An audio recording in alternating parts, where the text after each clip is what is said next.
Politics and religion. That's the topic for today on Leading Forward with Nick and Jeremy. When should we stay silent and when should we allow our voice to be heard? Yeah. Good. This and more right now.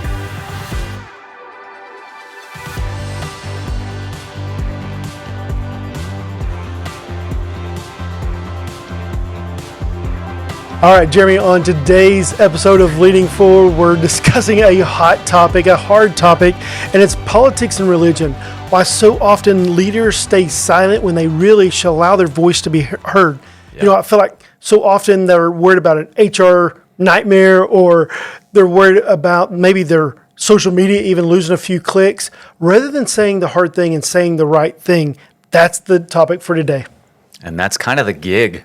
Like, as we're looking at all of this through the lens of leadership, then we're talking specifically to leaders who are leading, and you're leading through the values that you have as a company and the things that people are encountering. So there has to be conversation around the hard things. I'm sorry, Nick. Let me do this, man. All right, go for it. So one of the things that we talked about is that sometimes silence is wisdom. Sure. But it's not always. Not always. And silence can be weakness, it can be wisdom, and we've got to be able to know the difference. And we got to help people to know when to speak and what not to speak on.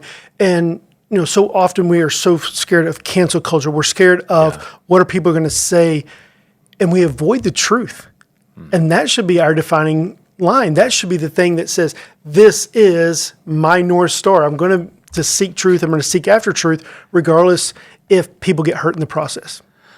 One of the things that we see, and I think this goes across from business to business, I think we see this everywhere.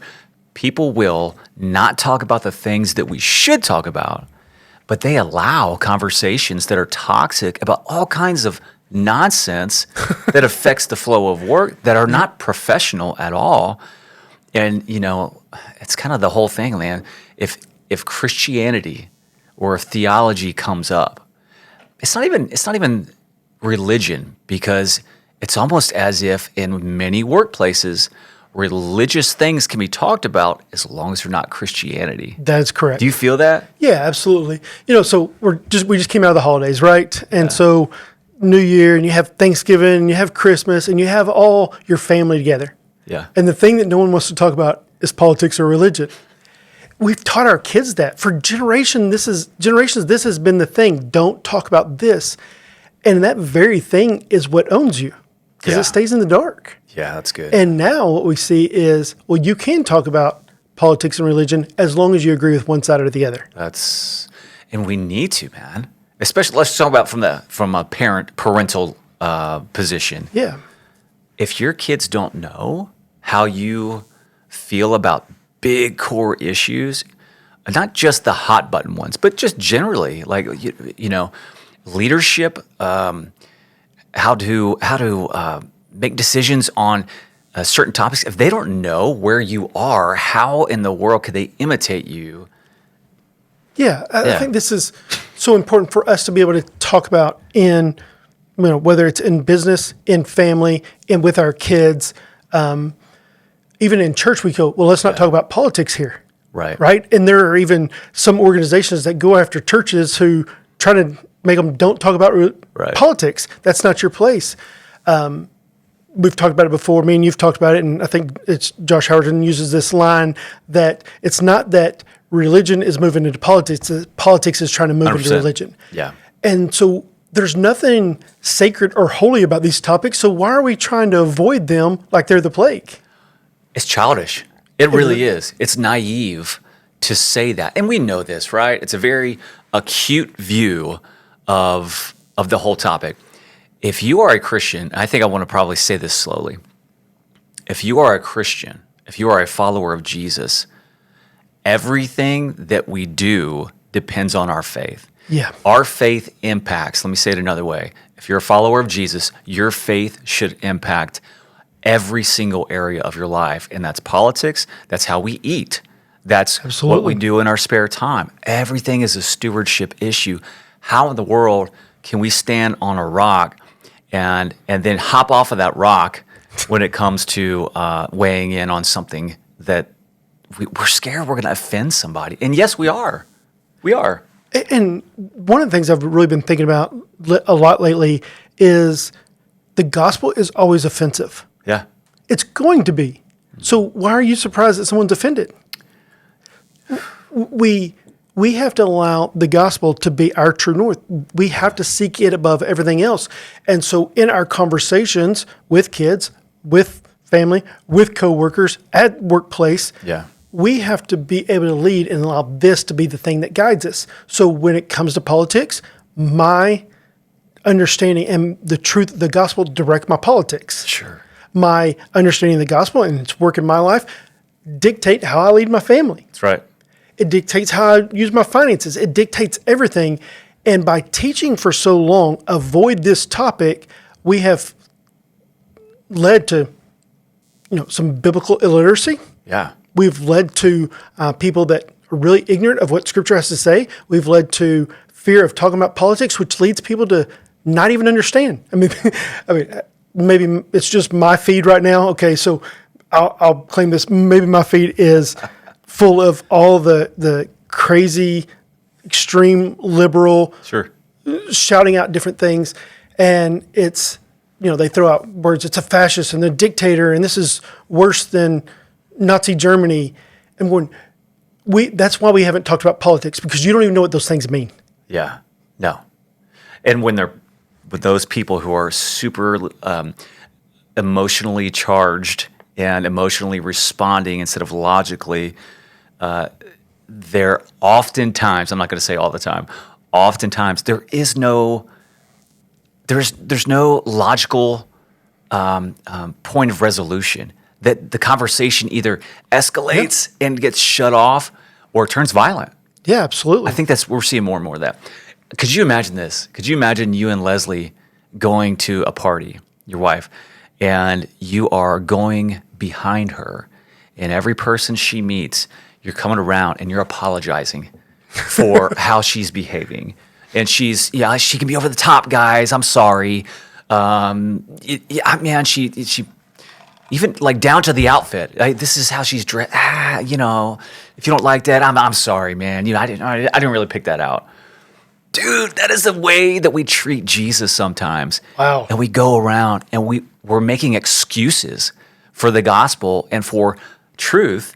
And we're saying, guys, I'm sorry. If it were me, I would really do what Jesus did there. What are we doing? How do you think we've got to that point? Cowardice. Yeah. Okay. Let me. I saw you pull out the gun and shot that bullet fast. Man. Coward, right?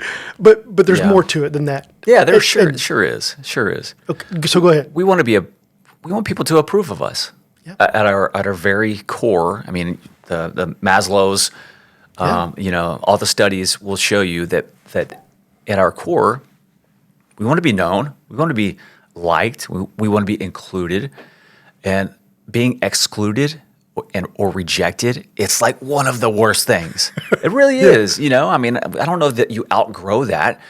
You can definitely have a healthy view of yourself and assurance in who God has made you to be. Yeah. But at the end of the day, man, we don't want people to feel excluded. We really don't. And we don't want to be rejected ourselves. We want people to approve of the things that we say and who we are. So what's our solution? I mean, how do we need to look at whether this is for the business leader, the business owner? What do we need to understand? What truth do we need to know and understand to be able to lead in our workplace? Yeah, let's talk about that, man. What do you think about this? For me, I believe it starts with your values and your leadership identity. It starts with that. Sure. Let's just say you have a restaurant and you have certain values.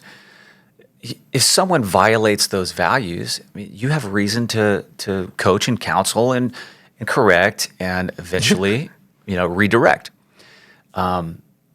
It's the same way, man. If you have values that people are infringing upon or downright undermining you, you have a right as the leader, owner, person in charge to address it.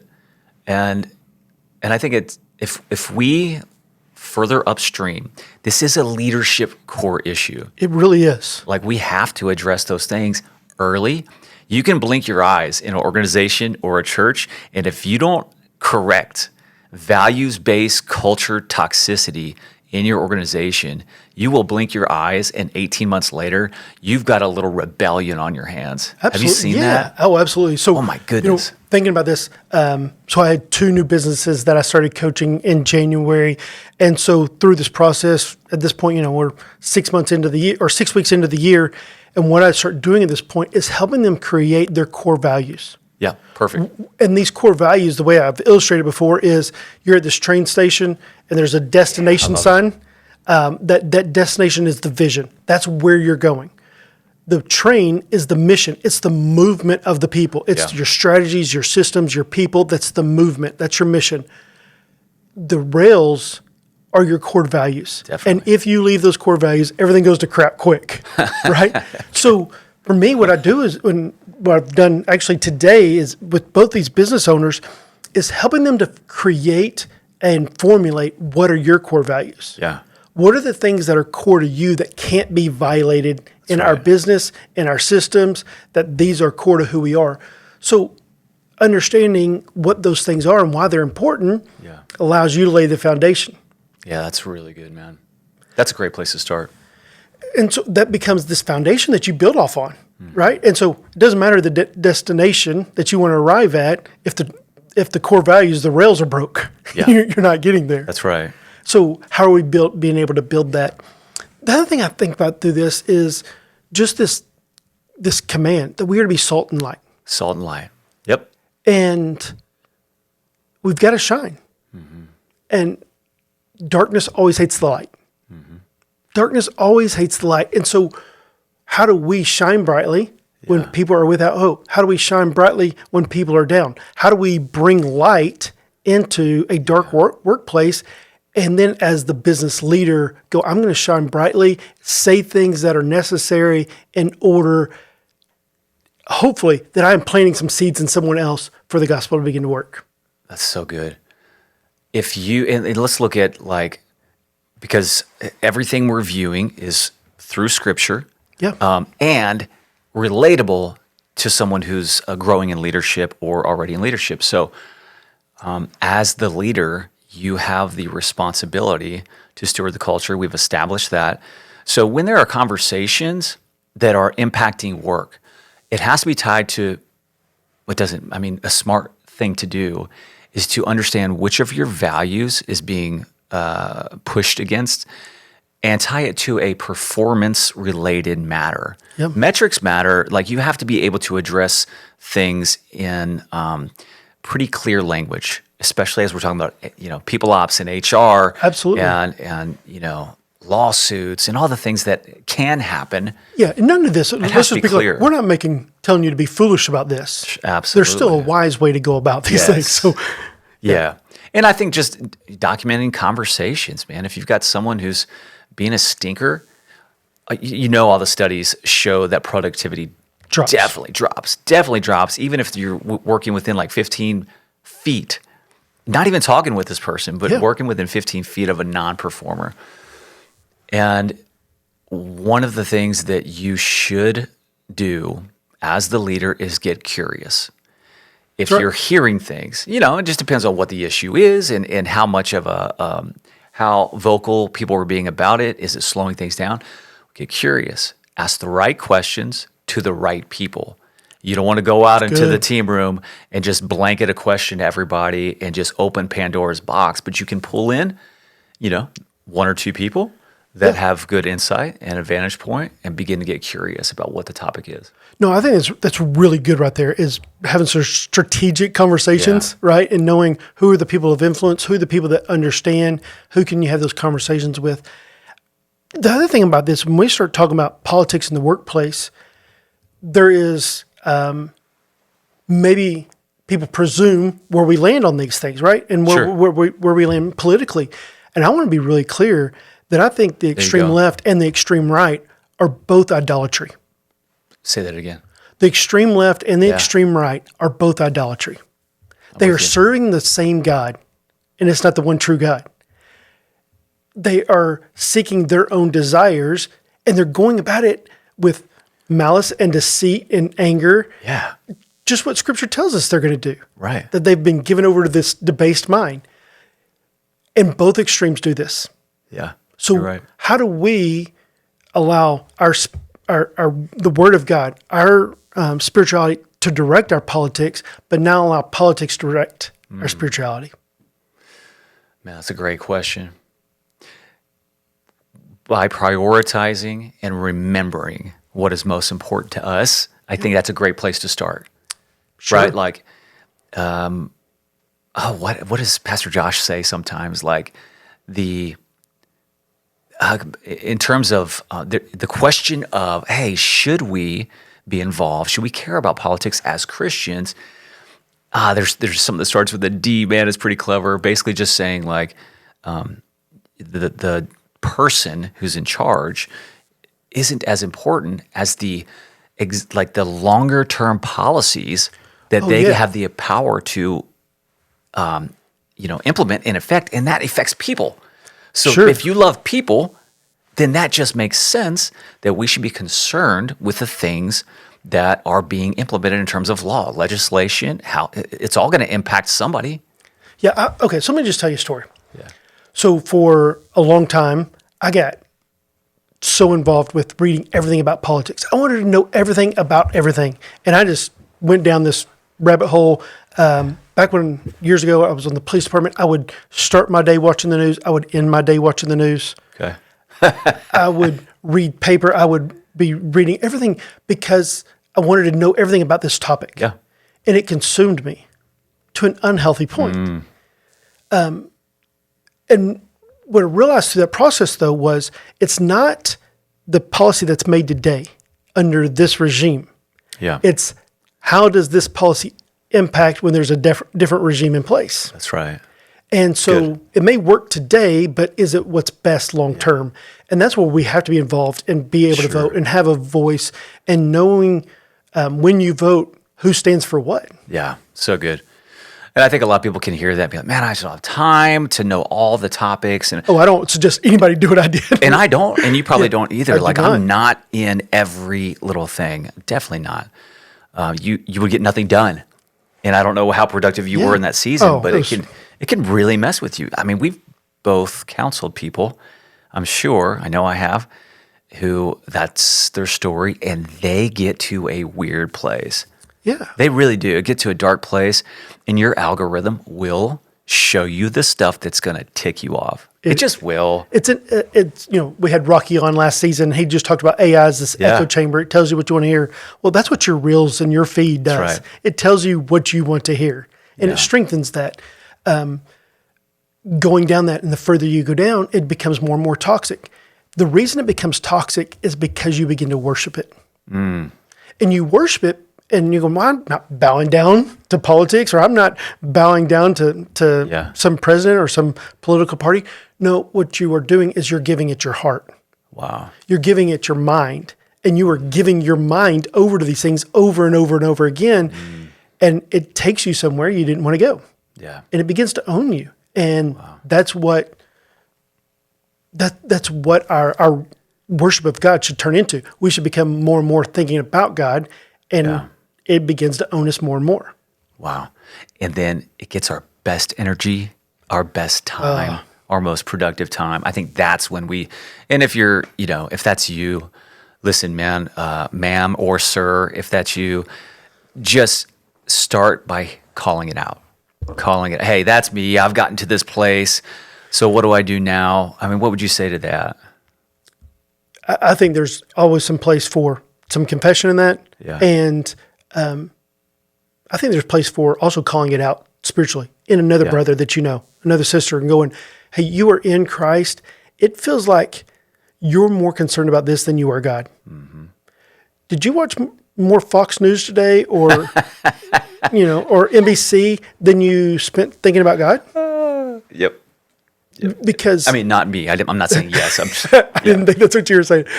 And that's really the question is what owns our thoughts? yeah. And our thoughts become our beliefs, and our beliefs become our actions, and our actions become our character. That's right. And it leads us to somewhere, either where do you want to go or where do you not want to go? Right. So let's just say somebody, you're the leader and you're saying, hey guys, this is, you got people having opposing viewpoints. And, let's just say you're a leader who is, you're a person of faith and you have some values, and someone who's on your team, like this happens, they call you out and they don't like the fact that you lead from a position of faith. And they say, separation of church and state, and they throw that at you. If that happens, like, let's go back just really practically. Religion in politics, they say it's not in the Constitution. U.S. Constitution, First Amendment, Congress shall make no law respecting an establishment of religion or prohibiting the free exercise thereof. So those two clauses that it talks about are establishment and free exercise. So it addresses those two things. And this was original. It's not, Thomas Jefferson wrote this in a letter. This is where this separation of church and state comes from. It has nothing to do with how people use it today. Brother, no, this is so, like, when you say that, if you're making that argument, then you have to be ready to come with a little bit more, because this was a letter from Thomas Jefferson, and he used the phrase, a wall of separation between church and state. And the context was the Baptists were worried about the federal government intervening in the religion. Yep. Think about where they came from, this European, the state would dictate, what was and what wasn't with religion.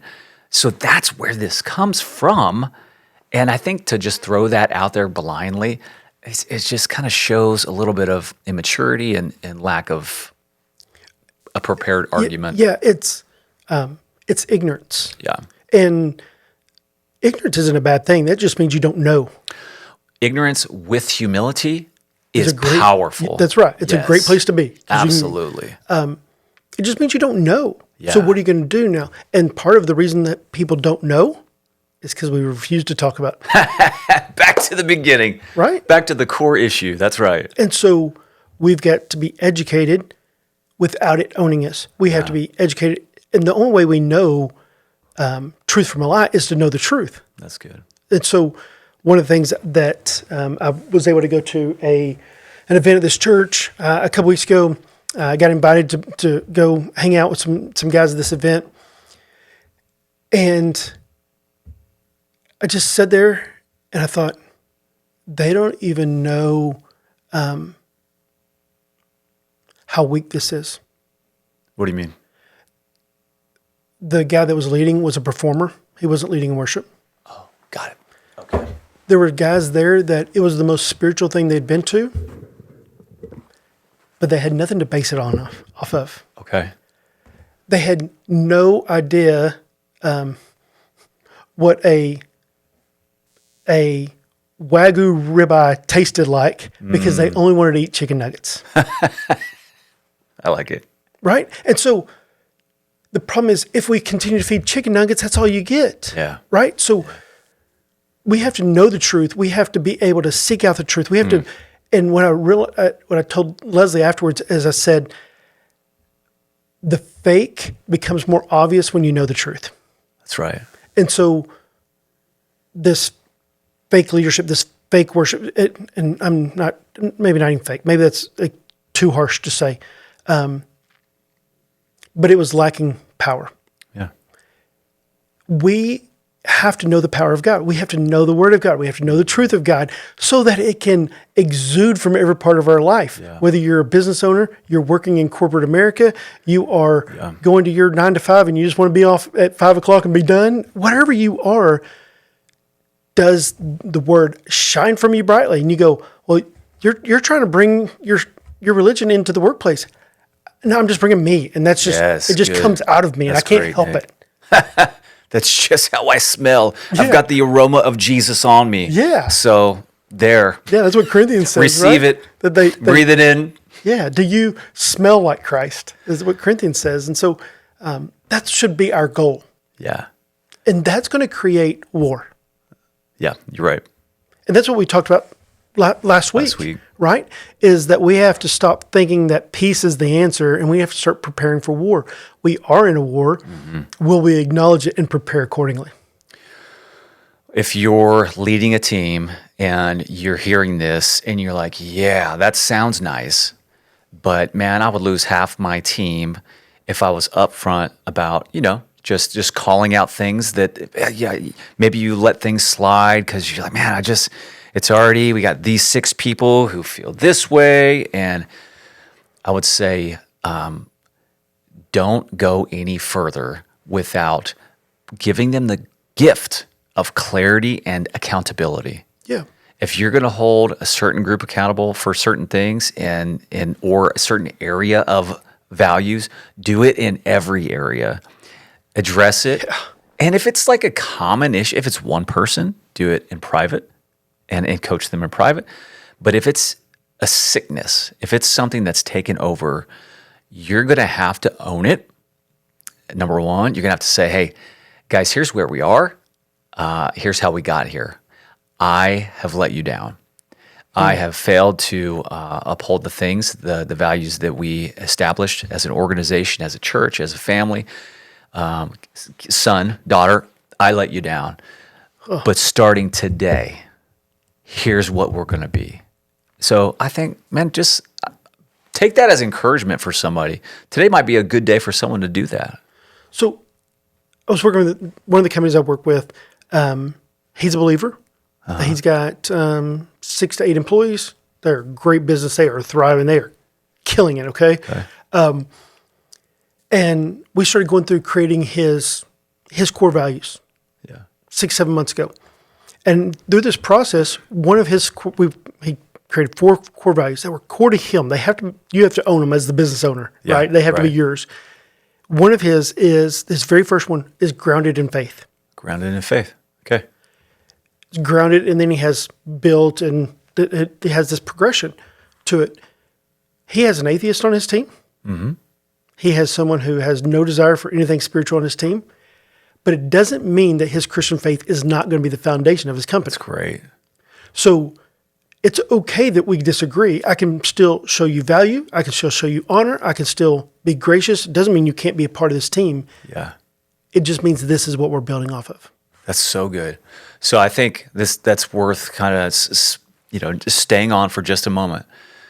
If you have people, and you will have people of various religious beliefs, and it's one of those things where I'm not a person of faith. Well, everybody has faith in something. But that's a separate issue. But say you have a mixed bag, and your team is various, you got a Hindu, you have a Muslim, you have a Christian, you have an atheist, you have the guy who's you just don't know. Awesome. They could be an effective team as long as you keep the main thing. And I think what I would tell leaders listening to this is, don't let any of that nonsense come into your workplace. If it's, you have to protect the culture. And if you're having people fighting about opposing viewpoints in the lunchroom, you need to figure out where you are on that and just make sure that that's being enforced. Okay, so let me tell you another story. So I had this guy call me, and he said, I have a friend that works for this organization. I'm not coaching them. I'm not associated with them at all. And neither is this guy. He calls me and says, hey, I heard about this story. I know some people that are deeply involved with this. What advice you got for me? And I said, okay, what's going on? He said, this Christian organization, that's what they tout themselves as, had someone that's in their organization who says they're a believer, they're a follower of Christ, but they posted something that was liberal, that promoted some liberal ideology. Yeah. Okay? They were passed over for a promotion, for an opportunity, and they were told, we don't want people like this on our team. It's tough. That's not godly or holy either. That's really hard. Right? Mm-hmm. And so don't use your relationship with God to be mean to people. Right. That's not godly or holy to be able to say it like that. And that will get you in HR problems. That will get you in legal issues. Yeah, you're right. Wow, man. Okay. So as we're thinking about, well, no, let's go to a different place. Let me go back to what you said something on the second thing, the crossfire, right? So getting strategic and making sure you give clarity. Patrick Lencioni talks about the greatest dysfunction is the avoidance of accountability. Yep. And if you're afraid to speak the truth because you're afraid of the reaction, you've lost accountability. That's right. And it's time to own it. It's fine. It's time to own it. To own it and to good. re-engage, Okay. The assignment, let's talk about where to go from here, right? So we're not just after followers. People listening to this, you're not just after followers. Yeah. You have a purpose and an assignment. So what would you say, Nick, to the person who's listening? They're like, okay, like I think I get what you're saying. I feel like I know where my lines are and where I need to lean in. What would you say, just in specific reference to, man, remember what your assignment is? What kind of encouragement or guidance would you have? Yeah, I think that comes from a clear vision. Who are you? Where do you want to go? Right? What's your who are you, and what do you want your company, your business, your organization to look like in a year, 3 years, 5 years? Right. Is that clear where you want to go and who you want to become? Good first question. And if that's clear, if it's not clear, that's where you got to start your work. Yeah. Right? But if it is clear, coming up with the non-negotiables. Right. Right? And I think part of this is praying for wisdom. I mean, it's the one thing in Scripture. God says, if you pray for this, I promise to deliver it. It's the only thing that comes with a promise. That's so good. James 1:5. If you pray for wisdom, I will give it abundantly, right? And he gives generously. So we need to be praying for wisdom on these things. Yes. There is no silver bullet. There's no one thing fixes everything. It's navigating it with grace, Yep. navigating it with truth, and then having wise counsel around you. So good. And I think that's what we want to be able to do for individuals, for companies, for churches, for organizations of all types. Let us help guide you through this process. Right. Let's protect you legally. Yeah. Right? We want to make sure that you don't get in legal problems. And we want to help you create the foundation of your company, that you build something that's strong, that's lasting, that can sustain. And people, I think that's a great place for us to kind of start to tie a bow on it, because people just don't know oftentimes what they can and can't do and what they can and can't talk about. And they feel silly asking HR, and HR is going to always, there's no fence. We're on this side of the, it's like, hey, we're going to take the risk mitigation route. But I think what you said about praying for wisdom as a believer. I wrote this down 2 hours ago. The day I wake up and don't ask for discernment from God is the day I do something stupid, respond to something emotionally, or speak out of turn. Like, I'm going to fumble the ball the day that I don't wake up and ask God to fill me with His Spirit and give me holy discernment. That's right. Not worldly wisdom, holy, divine wisdom and discernment. Yeah, so I lead this online community on school.com called Impact Manhood, and I've been teaching men on how to pray and things that we need to pray for. And a big part of that is praying for revelation. We can only know of God what God chooses to reveal to us. That's right. And then praying, it really comes out of Isaiah 11:2, the Spirit of the Lord, praying for wisdom, understanding, insight, knowledge, counsel, power. We have to pray for wisdom, understanding, insight. That's discernment. And when God begins to do that, the path becomes clear. And part of the path clear is you don't have to do it alone. You can't do it alone. Who's the wise counsel in your corner that's helping you to navigate these decisions? Not making decisions for you.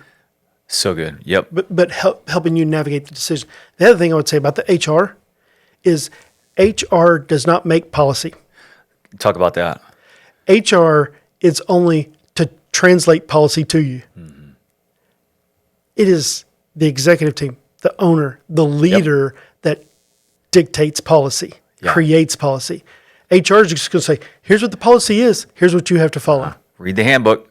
That's right. Everything's in there. It's black and white for them. Yeah. And they're always going to say, well, we've got to be more cautious. Yeah. But cautious doesn't always win. Let me give you one. There is one. I know we're kind of starting to go. I'm going to change gears real quick. I know a guy, and we're talking through a hard situation that he's got.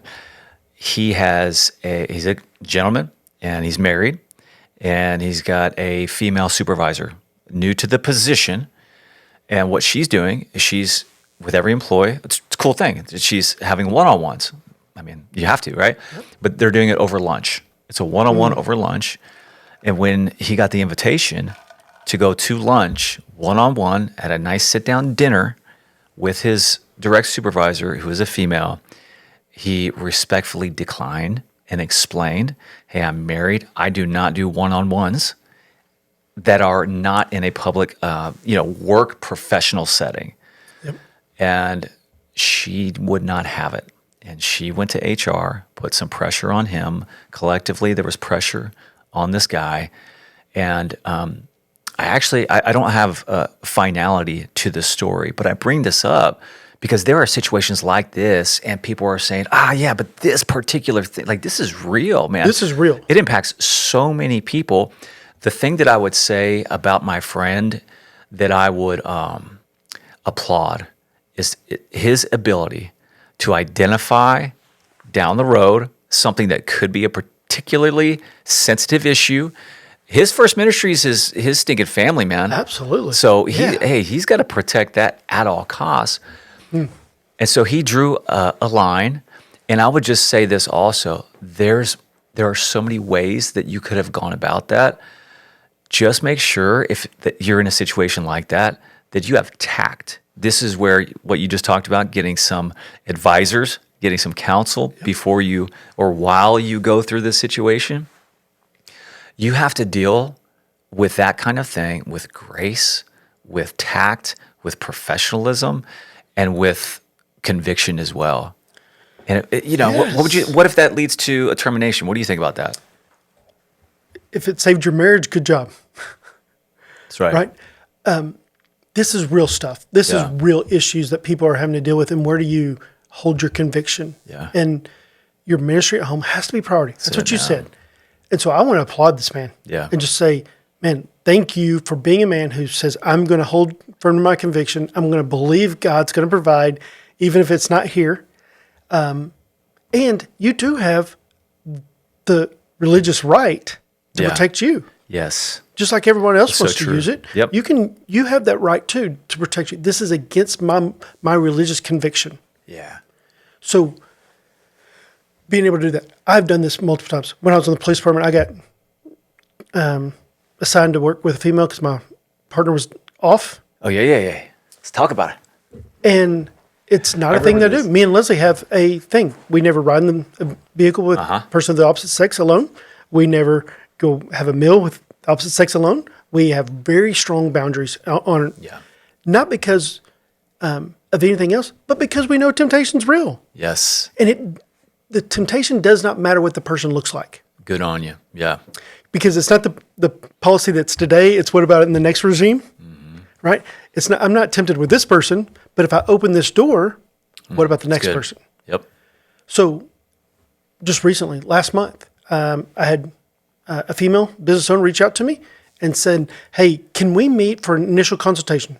Just to see if we're a good fit for me to be able to work with her business. She's in Dallas. She goes, could we meet in Mesquite at this Starbucks right here? Well, I don't do that. Yeah. And I said, yes, we can meet in Mesquite. Let me work on it and I'll get back to you. I called a buddy who has an office in Mesquite and said, hey, is there any chance you have an extra office that I could use for an hour? There you go. Nice. I'm not going to be there alone, right? Yeah. And so you find another way to get there, but I wasn't going to bend. Man. And hopefully, unlike this woman that we talked about in my story, your person that you're talking about appreciated the professionalism and the integrity with which you dealt with that situation. Yeah, she talked about her and her husband and their faith and how grateful I was that I did that. She never even thought about it.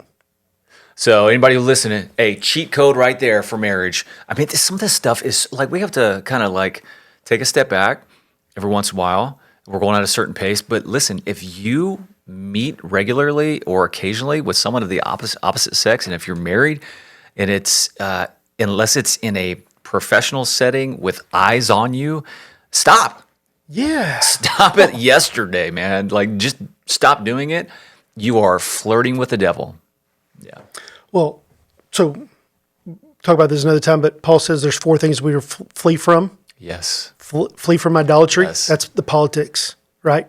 Flee from adultery or sexual immorality. Yeah. That's anything that's tempting you to go outside of your marriage. Right. So flee from it. Don't play games with it. Don't say, I can work around it. No, you flee, tuck tail, and run. Yeah. But they'll think this of me, or they'll think that of me. Yeah. And you're going to have a healthy marriage. And they might think that of you. And your wife's going to think something about you too. That's right. That's Your right. husband's going to think Boom. something. Yeah. It's going to be a good night for you. Man, these are hard topics. Yeah. Politics, religion. How do we speak on these things? How do we be able to embrace them? How do we prepare for war in these things and do it with wisdom? Yeah. And these are the kind of things that we want to continue to bring to the table. Yeah. Hard It's helpful. topics. Yeah, hard topics. And so we are grateful for you. We're Yes. grateful for you to be a part of this. We hope that you would just continue to learn, grow, and be able to get better every day. Make sure to like, subscribe, continue to share this with other people, and know that we're in this battle with you. If we can do That's right. anything to help you, your business, your family, your church, we want to be able to in it with you. Yeah. Reach out. Thank you again. We'll see you next week on Leading Forward.